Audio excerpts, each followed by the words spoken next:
رشتوں کا ایک روپ مطلب پرستی بھی ہے۔ کٹ پتلی کی طرح جی حضوری کرتے رہو تو سب ٹھیک، ورنہ رشتے کچے دھاگے کی طرح ٹوٹ جاتے ہیں۔ مجھے ان اندھوں پر بہت ترس آتا ہے جنہیں اپنی غلطی نظر نہیں آتی۔ مسلمانوں کے نہ رکنے والے زوال کی وجہ یہی ہے کہ ہم نے آسانیاں تقسیم کرنے کی بجائے رکاوٹیں کھڑی کرنے کا فن سیکھ لیا ہے۔ انسان کو اگر اندازہ ہو جائے کہ دنیا اسے کتنی جلدی بھول جاتی ہے تو وہ کبھی بھی خود کو دنیا کے لیے نہ تھکائے اور نہ ہی گرائے۔ احتیاط بہت ضروری ہے، چاہے آپ سڑک پار کر رہے ہوں یا اپنی حد۔ وقت کا پہیہ جب اپنے عروج پر ہوتا ہے تب سلطان کی سلطنت سے نواب بھی اٹھا دیے جاتے ہیں۔ اس لیے ظلم اور جرم اتنے ہی کرو جتنا تم سہ سکو۔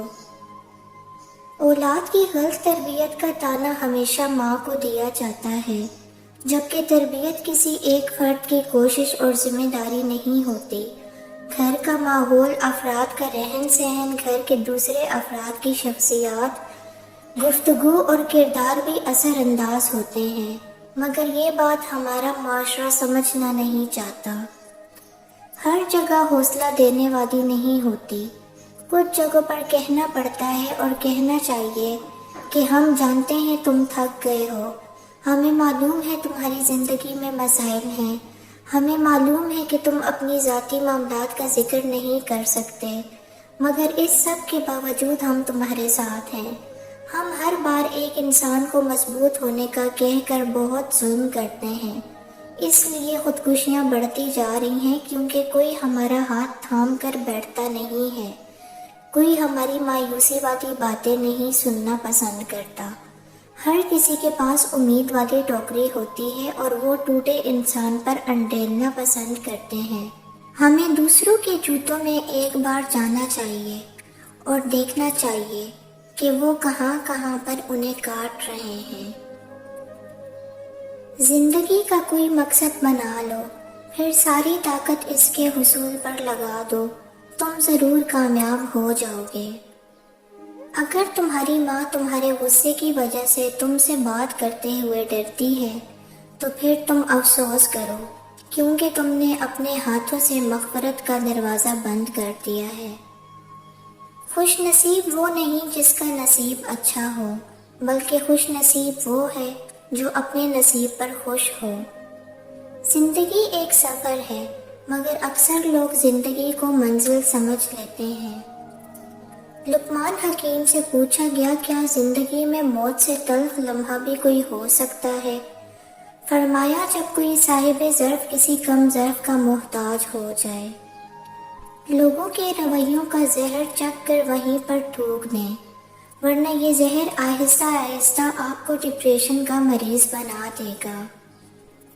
اگر آپ نے کسی کے کردار کا اندازہ لگانا ہو تو یہ دیکھو وہ ہنستا کس بات پر ہے۔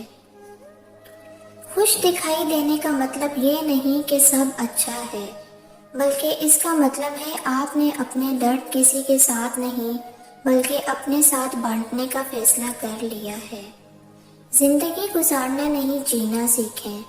ہر انسان کی زندگی میں دکھ پریشانیاں آتی ہیں، ان کا اشتہار لگانے سے ہمدردی تو مل جاتی ہے مگر سکون نہیں ملتا۔ جو اونچی جگہ کھڑے ہوتے ہیں ان کو زیادہ طوفان اور آندھیوں کا سامنا کرنا پڑتا ہے۔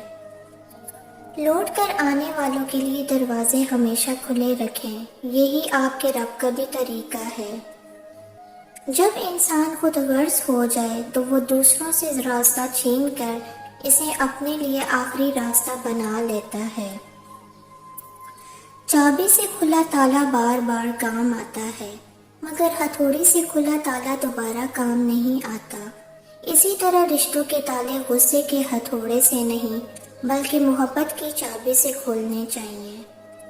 شیطان سب سے پہلے انسان کی شرم و حیا پر ضرب لگاتا ہے تاکہ وہ بے حیا ہو کر آسانی سے گناہ کر سکے۔ آپ مٹی سے بنائے گئے ہیں نہ کہ آگ سے، جو کہ آپ خود کو شیطان منواتے پھریں، نہ ہی نور سے جو آپ کو فرشتہ کہلانے کا شوق ہے۔ اگر کوئی آپ کی تعریف کرتا ہے تو اس میں آپ کا کوئی کمال نہیں ہے، کمال اس ذات کا ہے جس نے آپ کے برے اعمال پر پردہ ڈالا ہوا ہے۔ تو ہمیشہ شکر ادا کریں، زندگی کو سادہ رکھیں اور تکبر سے بچ کر رہیں۔ یہی وہ پہلا گناہ تھا جس نے شیطان کو دربدر کر دیا۔ جانیے آپ کون ہیں، آپ کا مقصد کیا ہے، اللہ نے آپ کو کیوں بھیجا۔ زمین پر موجود ایک درخت، ایک پہاڑ، ایک کیڑا بھی بوجھ نہیں ہے، تو آپ بھی بے مقصد نہیں ہو سکتے۔ خود کی تلاش میں نکلیں، اپنے دل میں جھانکیں، سجدوں میں ڈھونڈیں، رات کے تیسرے پہر ہاتھ اٹھائیں۔ جب آپ میں خود کو جاننے کی طلب ہوگی تو اللہ آپ کے دل میں آپ کا مقصد ڈال دے گا۔ کچھ چیزیں اپنی حیا کی وجہ سے انمول ہوتی ہیں، خاص ہوتی ہیں، قیمتی ہوتی ہیں اور نایاب ہوتی ہیں، جیسے جنت میں چھپی حوروں کی حیا، بند سیپ میں چھپے موتیوں کی حیا، گہرے پانی میں چھپے گوہر کی حیا، کوئلے کی کان میں چھپی ہیرے کی حیا، ساحلوں کی ریت میں چھپی سیپ کی حیا، آنکھ میں چھپے آنسو کی حیا اور پردے میں لپٹی ہوئی لڑکی کی حیا۔ ہم انسان کیا کرتے ہیں، ہم اس ذات پر بھروسہ نہیں کرتے۔ حقیقتاً ہمیں انسان اس ذات پر بھروسہ کرنا ہی چھوڑ چکے ہیں۔ ہم اس کی بجائے انسانوں سے مانگتے ہیں، تو پھر جب ہم انسانوں سے مانگیں گے تو وہ ذات بھی اپنا ہاتھ ہٹا لیتی ہے۔ اسے یہ بات شدید ناپسند ہے کہ اس کا بندہ اسی کے بنائے بندوں کے سامنے ہاتھ پھیلاتا پھرے۔ یہ چیزیں اس ذات کو بڑی ناگوار گزرتی ہیں۔ قدرت نے انسان کو بھی کیا چیز بنایا ہے، روز کسی نہ کسی محاذ کا سامنا کرنا پڑتا ہے، اور کئی بار یہ محاذ انسان کو مسلسل ہونے والی جنگ کی کیفیت میں قید کر دیتے ہیں۔ انسان کی اندرونی جنگ باہر کی جنگوں سے بہت بڑی، کٹھن اور نہ کٹنے والی ہوتی ہے۔ روز کسی نہ کسی احساس سے لڑنا پڑتا ہے، اندر کی تلخی کو سہنا پڑتا ہے، کانوں میں گونجتے زہریلے جملے اور شدت سے جنم لیتے سوالات انسان کو کچل کے رکھ دیتے ہیں۔ ضمیر بیچنے والوں نے خوب کام کیا، جسے عروج پہ دیکھا اسے سلام کیا۔ موبائل کی اس قدر عادت ہو گئی ہے، ٹھیک کروانے کے لیے کسی کو دیا جائے تو یوں لگتا ہے جیسے کوئی چاہنے والا ہسپتال میں ہے۔ ہمارے فیصلے اگر غلط ہو جائیں تو معافی نہیں دی جاتی، ہمیں معاشرہ معاف نہیں کرتا اور نہ ہی اپنے، لیکن اگر ماں باپ کا فیصلہ غلط ہو جائے تو پھر کہا جاتا ہے کہ بس جناب بچوں کے نصیب میں لکھا تھا۔